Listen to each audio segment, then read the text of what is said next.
What is up, ladies and gentlemen? My name is Kiwi Skizzle, and we're here today with some new news about Pokemon Sun and Moon. I'm really looking forward to these games, and there's been some crazy shit coming out about them. It seems to be like a lot of work going into them, more than normal. Let's get right into this all. First up, with Pokemon Sun and Moon, of course, they introduced new Pokemon.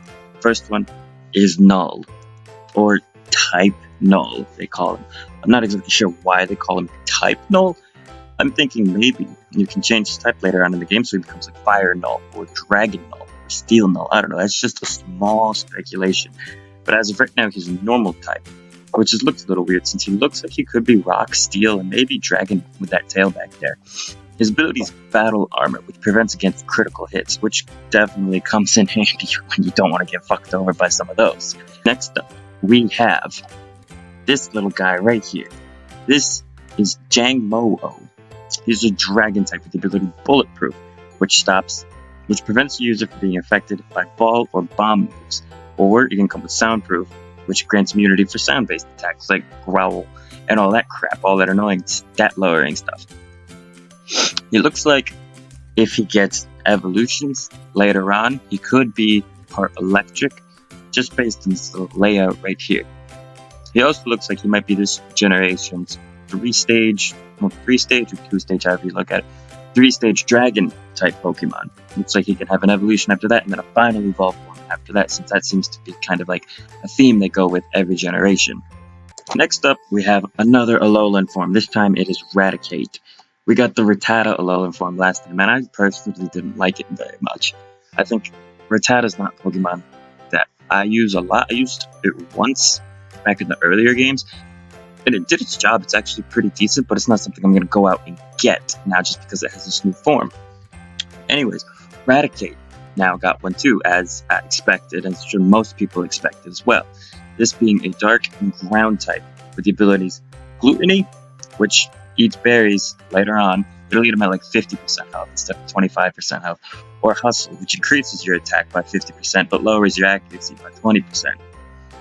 I'm not too sure about this one. I like that they're updating a lot of these older Pokemon and kind of flashing back to Gen 1 and where they all came from. But I think Eradicate, even with this design, is still not something that I am going to personally go out and use. Who knows? You might. It's up to you. It could be decent, and it could actually end up being pretty popular. I don't think so, but I'm wrong a lot of the time. Next up, they introduced something called Ultra Beasts, and this is the first one. It's this jellyfish space thing. It's known as UBO1, obviously standing for Ultra Beast number 1. Not a lot was said about Ultra Beasts besides that they possess a lot of power, and they could be a threat to humans and Pokemon, and everybody fears them, and yada yada blah blah, ultra powerful, god, whatnot.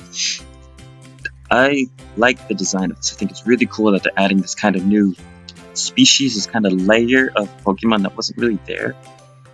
But there's nothing about this thing, not even a type, not an ability, nothing.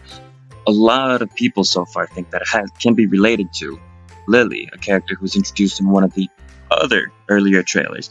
It looks a lot like her, sort of, and it also could make sense considering that Ultra Beast can change forms into whatever they like. So, if he wants to be a little girl, so be it. Next up, we have new organization, Team Aether. This is Lusamine, I think is her name. She's the president of Team Aether. Of course, we get the grunts, as always. This is Wick. She's a branch chief. And then we have the creepy looking old guy. His name's Faba. He's another chief branch.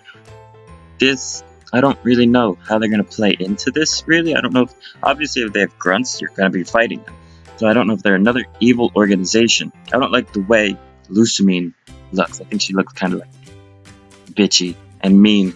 So I'm guessing that there's another, not really evil organization, but it's another organization that's going to be around giving you a hard time that you're going to have to fight. It just adds more characters, more depth to the game. I personally like the designs overall. I like the shoots of the grunts. I think they're better than some previous ones like Team Flare didn't have good ones. I didn't like Team Plasma. But I don't like the Fabog look. I think he looks like a creepy old pervert who really just wants to touch your butt. Wake and Lucamine, though, they look pretty cool. I'm gonna give them that. I like their look. Next up was this man right here. Gladion was his name.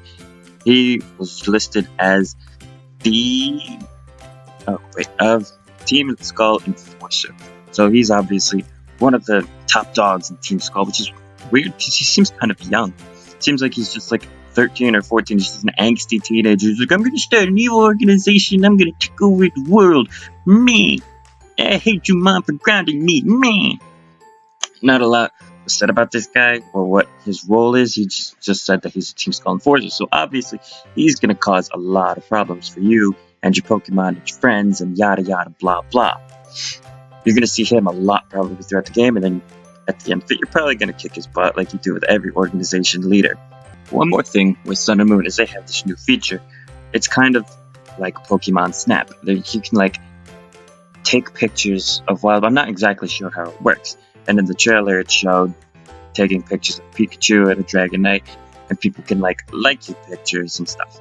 So it's nice that they're kind of going back to Pokemon Snap, a game that a lot of people have wanted a remake of, finally, and they're adding it to this.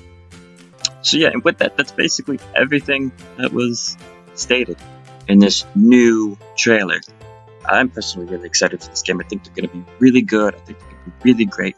They're going to be probably the best games in a while. I think X and Y were pretty good. They were okay, but I think this is going to like really be a lot better. And it's going to grab a whole new younger audience while maintaining the older one. And it adds a lot of aspects to this game, which is a little different. It's not the typical get badges, go to gyms, beat the Elite Four. I like how they're changing up the formula, not too much, but still a little bit to keep it fresh and different. Anyways, guys, thank you so much for watching this video. Pokemon Sun and Moon come out worldwide November 18th, 2016. Go out, get your copies, and work on being the very best there ever was. But you won't be any better than me. Just kidding, you probably will. Thanks for watching, everybody. See you in the next video. Bye!